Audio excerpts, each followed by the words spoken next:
So I started investing in real estate in 2007. So as you know, in 2007, the market, that was when the market was crashing. And there were all of these condos on the market in Chicago that were like new construction condos for like 15, 20,000, $30,000. So I was like, oh, you know what? I have $25,000. I'm gonna buy this condo. Oh, I have this amount of money. And so I was working and basically like using my money as an attorney to invest in these condos that were really cheap. But what I realized after buying 3 properties and spending all of the money in my savings and borrowing here from there, I was like, I don't have enough money to do this. So what do I do? So then I started trying to figure out financing, and I started working with hard money lenders, and that's kind of where I started. And we'll talk a little bit about the difference between the different type of financing, but one of those financing is hard money lenders. And I was working with hard money lenders. The hard money lenders were charging anywhere between like 12 and 14%, which is pretty high interest. But it was either me being able to buy or not being able to buy, so I was okay with that. And then I was talking to my brother one day, and he's like, you know, there's these companies that lend to investors, because we were talking to banks, and no bank was going to lend on investment real estate during this time. Nobody.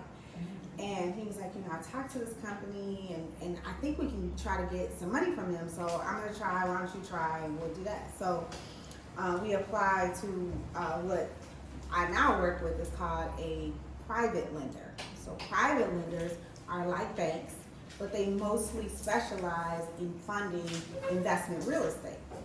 Their interest rates are closer to the interest rates. They're not going to be as low as a consumer interest rate, but it's going to be closer to it. So now I went from 14% interest on the loans that I was getting to about at that time, maybe between 8 and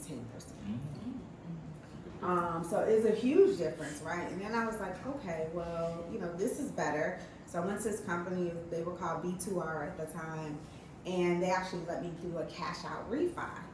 And I was like, okay, well, this is interesting. So I can pull the money out, then I can use that money to then buy more property. And I really started using that as my method. But what I want you guys to hear in all of this is like, I didn't have a plan necessarily. I just was like, oh, the stuff is cheap. If I find it, I'll buy it. I wasn't like, hey, I need to make sure that I'm focusing on, hey, you know, I knew I was buying condos and that was my strategy. But I wasn't like, okay, I have a goal that I'm setting, and you know, this is where I'm going with it, and this is how I'm growing. And then along the way, like people would ask me, like, well, how many properties do you own? And I didn't know. If somebody asked me the value of my portfolio, I didn't know. So I was like, okay, I need to start really trying to figure this out. And trying to understand what I'm doing a lot better than, because really in my mind, it was just like something I was doing on the side, because what I was really doing was practicing law, right? So this was just something I was doing on the side. It was bringing a little extra money in. It was great. But then the more I bought, I was realizing that I needed to be a lot more intentional about my strategy, about my investment strategy. And so that was when I really started learning a little bit more about the real estate market and the industry, and really being a lot more intentional and saying, you know, I started out saying, okay, well, what I want to do this year, I want to set a goal, I want to buy 4 properties. And along the way, I would talk to my brother, I would talk to Robert, and I was able to set goals then, like, okay, this is what I want to do, this is the direction that I'm going. And in setting those goals, it was helpful because now I know what I'm doing. So now I can go out and I can talk to people and ask for the resources that I need, because I can better articulate what I was doing. And so then I was like, oh, you know what? I love Gabrielle Union. I absolutely love Gabrielle Union. I like her energy. I like her personality. Let me look up online and see what her net worth is. Her net worth is $3 million. Great. I want my net worth to be $3 million. And then I set that as a goal. So then I was like, okay, well, how many properties do I need to own to get my net worth to $3 million? Then I picked somebody different. I don't even remember who it was after her, because I like her obviously a lot better. But then I picked somebody else.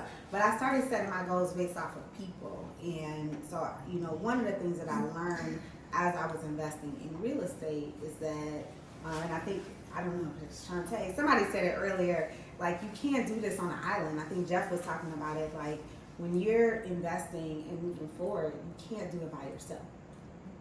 Because if you're not talking about it, if you're afraid to talk to people around you about your goals, then you're not going to know what resources are out there available to you. And that's super important. You're not going to be able to grow. I would have been stuck. If I wasn't willing to talk to people, I would have been stuck. Because I bought those 3 properties and I didn't have any more money. And then I'm getting rent in, that's great. The properties are worth something, I knew that. But I would not have been able to continue to grow. And then, fast forward in 2000, I don't know, maybe 2012, my brother was like, hey, I went to this real estate conference and I was the only black person at the real estate conference, and it was about 10,000 people. But when they had it, it was in Arizona. And he was like, when they have it next year, you gotta come. And I went. And we went to this real estate conference, and they had all of these lenders there, and all of these people who do insurance, and all of these other resources. Now that conference, my brother told me how much it was like $2,500. I was like, $2,500? And that doesn't include my flight, that don't include my hotel, I gotta still pay for all of that. But just that one investment, he was like, you're gonna make way more than $2,500. It's worth it. So that's my other thing that I want to tell you is just about investing in your business and investing in learning about your business, because a lot of times we jump into businesses and they're not successful because we don't do that part of it that requires us to go and learn from other people who are doing it and doing it better than you and bigger than you. So, that's really how I've been able to grow in real estate, because people are like, well, how do you grow? How do you do it? And I'm like, well, I do it because first of all, I talk to other people. I surround myself with people who do real estate. I get up in the morning and, at least 30 to 45 minutes of my morning, usually a lot more than that because I go down rabbit holes, is reading about what's going on in the real estate market. Where are the opportunities? And really immersing myself in it. Now, I don't do that all day long, but I do spend some time doing that because it's extremely important to growing my business as a real estate investor. So, fast forward, the market changed, because that's what real estate does, right? So, I was buying $20,000, $30,000 condos. I was buying things for $15,000. I think I bought a condo one time for $7,500. I bought a whole building for $60,000. And you're like coming up on all these deals, and the market completely changes, and people are like, don't invest in real estate because And I'm like, well, no, I think just my strategy needs to change. So how does my strategy change? So Pause for a second on that. Seriously, that's all. Just take a beat. Write that down. Your strategy needs to change. Your strategy needs to change, and it does on a regular. Real estate is a market, like the stock market, like any other market. It changes, but it doesn't mean. And we talked about we're over our fears, right? We don't have any more fears, right? So it doesn't mean that you fear it. It just means that you learn about it and you understand it in a different way. So I went from super cheap properties to then the market sort of correcting itself. And one of the things for me when I first started in real estate was that first I was single. So I didn't want to buy in bad neighborhoods or places that I wasn't comfortable going in, because I'm not only am I single, but I was a single mom with a 3-year-old, and I'm driving him around to these neighborhoods. So I wanted to buy in safe places. I didn't know anything about fixing anything, and nor was I one who was willing to break my nails to fix anything. So I wanted things, that's why I was buying condos, right? It was a strategy. I'm buying condos because I understand if I buy a condo, the condo association takes care of everything. So I bought into that strategy. But then there weren't condos that were that price anymore, at least not as many. So I changed my strategy, and I started looking at small buildings. So then I was looking at buildings that were like 3 to 6 units. And I did my first rehab, which was a complete nightmare. I had a contractor who stole $85,000 cash from me. Cash. Right. Oh, $85,000. I gave a deposit. He sort of disappeared, except he lives in the community, so I see him to this day all the time. Moves in the same same circles. Like you would think, because you were referred to me by a friend that you're friends, that you wouldn't do something like this, but people do it, right? Yeah. And I got stuck, like you talked about, and I was like depressed. And it was like, it took me a minute. Like I just let that building sit. I was like, I couldn't even drive by it. I let it sit. I let it sit for about 4 months before I was like, okay, I gotta get back on it. So I got back on it, but I was smarter. So I learned, and we'll probably talk quite a bit about this in construction. Like I don't give deposits, because my attitude is, what job can you get anywhere that pays you before you show up? None? Okay. I don't get paid before I show up, so neither will you. If you need me to buy materials. That's why I use credit cards.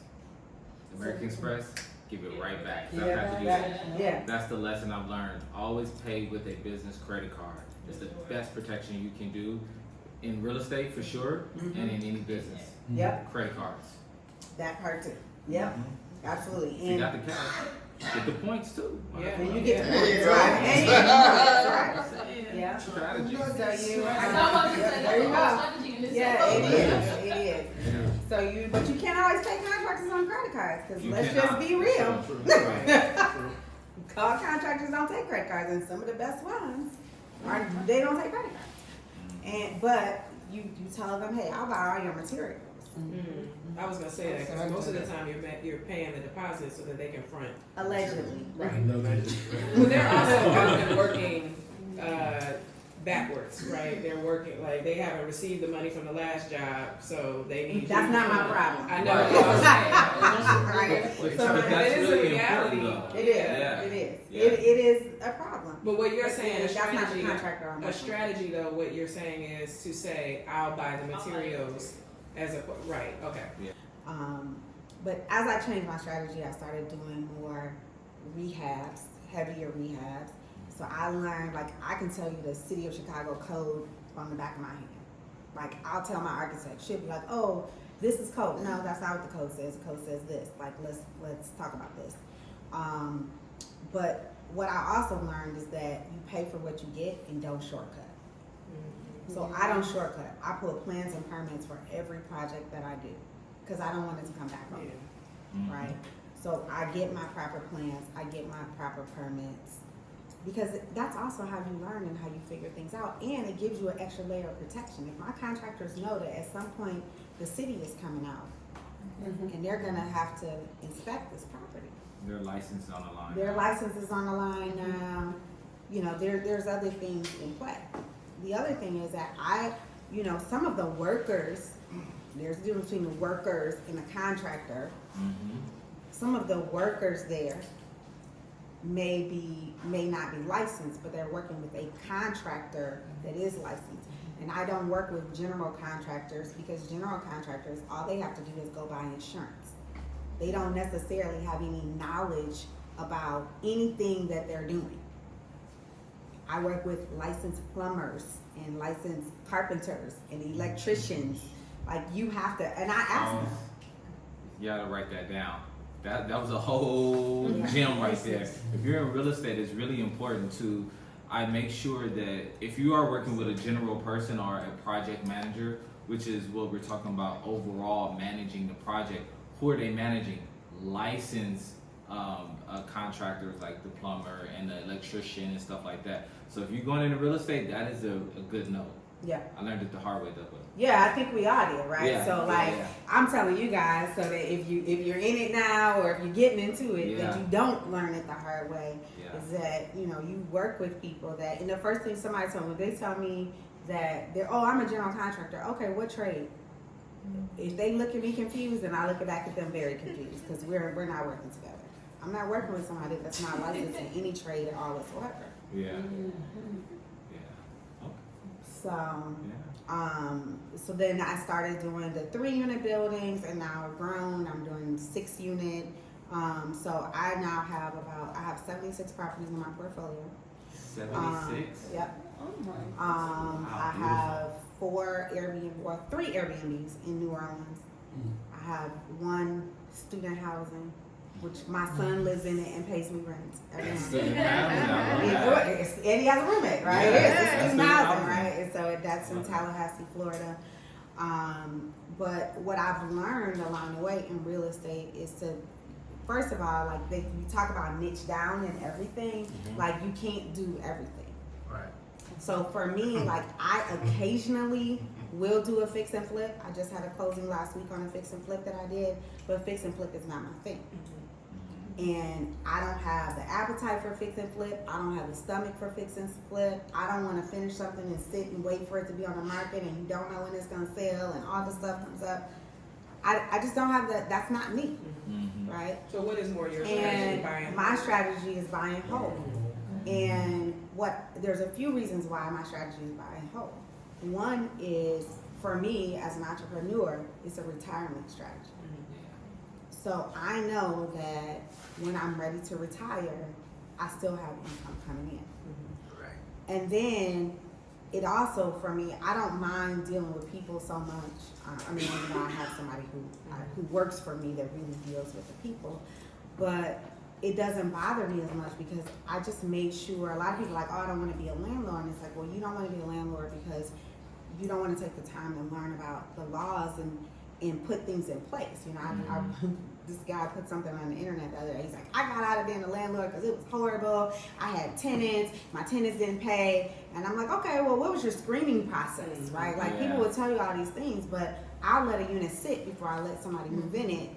You know, I don't believe. Yeah, exactly. Look, it's harder to get them out. It's harder to get them out than it is to get them in, right? Yeah. And then you have, you know, are people like, oh, I just do Section 8. Great. Do they work? Because I rent to people with Section 8, but they have to work. Why? Because we learned through the pandemic, even though this is something I've always said, houses were not made to live in 24 hours a day. And if you live there all day long and you don't work, you're going to break something. Come on now. Another nugget in there. If I don't say nothing, I'm just let y'all know. I'm like, yeah. Yeah, like it just wasn't. It's a Right. probability thing, right? Like, Yeah, they right. make the highest. Right. And you might have noticed it while you were in the Yeah. past. Or the Makes more a lot of things you sense. get annoyed by, Yeah. right? Like you're looking and I don't want people calling me because they're complaining about something because they sit at home all day and they got time to look at stuff, right? It's so true. I don't want that. Yeah. So you have to work or go to school. You have to be doing something. And that's just what my requirement is, part of my screening process. But I'm okay with that because, and I'll tell you one more story and then we're going to pass over to Yohance. So my husband worked for the railroad. And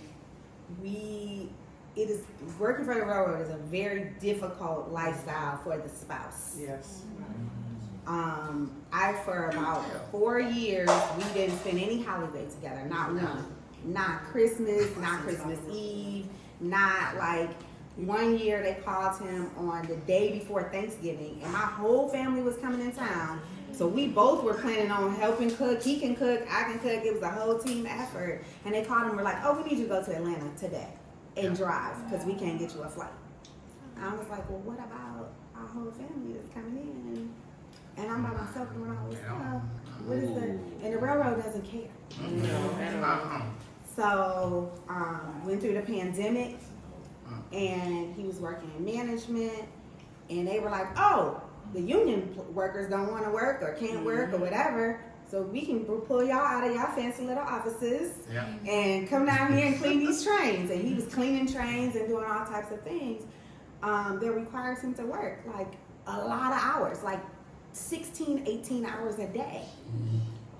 And I would be worried about him because it would be some nights. I'm like, I know you're exhausted. It was not a lifestyle that is, for me, sustainable or that I was really willing to do. And sometimes money isn't everything. It's like, you could be well paid, but you could die in an accident because you're doing it, right? Yeah. And so... And they just replace you. Yep. And then they just replace you. They're that part. So CSX? I try my best not to complain. What you think, Garland? Did I do a good job not complaining? No comment. I try my best not to complain, but there were a lot of holidays where I had a lot of tears because my family is very close. And of course they would be like, well, where's Garland? And I'm like, he's working, Right. During the pandemic, that Christmas, that first 2020 Christmas, my whole family went to Florida. We hadn't seen each other in a while. We're all down there. He flew down to Florida for one day and then left because he had to go back to work. So fast forward, we are getting into 2021, and one of my girlfriends was like, hey, let's go to Napa. So we went to Napa summer of 2021. I was coming back. He's supposed to pick me up from the airport. He calls. He's like, I don't know if I'm going to be able to pick you up because I think I'm going to have to work late. I was like, okay. So I get to the airport, and he's like, well, they want me to come back to work, so I figured I should at least pick you up so I could see you. I'll drop you off, and then I got to go back to work. He had been at work since 3 o'clock in the morning. He didn't come back home the next day until 2 o'clock in the afternoon. Mm-hmm. And when he came home, he was like, I can't do this anymore. Mm-hmm. And I was like, well, you don't have to. And he pulled out his computer and was like, closed and was like, it's done. And I was like, what's done? He's like, well, I told him today is my last day. I was like, oh, I didn't really mean that. Exactly. When I said you don't have to do it anymore. Yeah. But, he said, bet. Right. And he cashed that check. Right. And I was like, All I need to do. because it is good money. Right. But it wasn't money that we needed, and it wasn't worth his life. Yeah. Right? And because we had the real estate we had, and because we had set ourselves up in the position we set ourselves up in, he didn't have to do it anymore. And so now he's a yacht charterer, and I'm jealous. I tease him. A yacht charter, But what's that? he owns a yacht charter, but we have a yacht that we charter, and then he's a captain. Oh, we got to talk then. So he No, we got to talk about Puerto Rico and that. right there you go. I got some good connects on that. So, but it's a lifestyle where he's still making great money, but it's in the summer. He enjoys it. He's happy, and all my friends are like, "Your husband's a whole different person. He is so cool. We have so much fun with him. He is just a whole new person and just a happy person." And because life is too short for us to not take on these investment strategies that we need to take on to build the wealth that we need, so we don't have to work ourselves to death, or we don't have to do things that we just really don't want to do and don't fit us or fit our families. So that's my real estate story.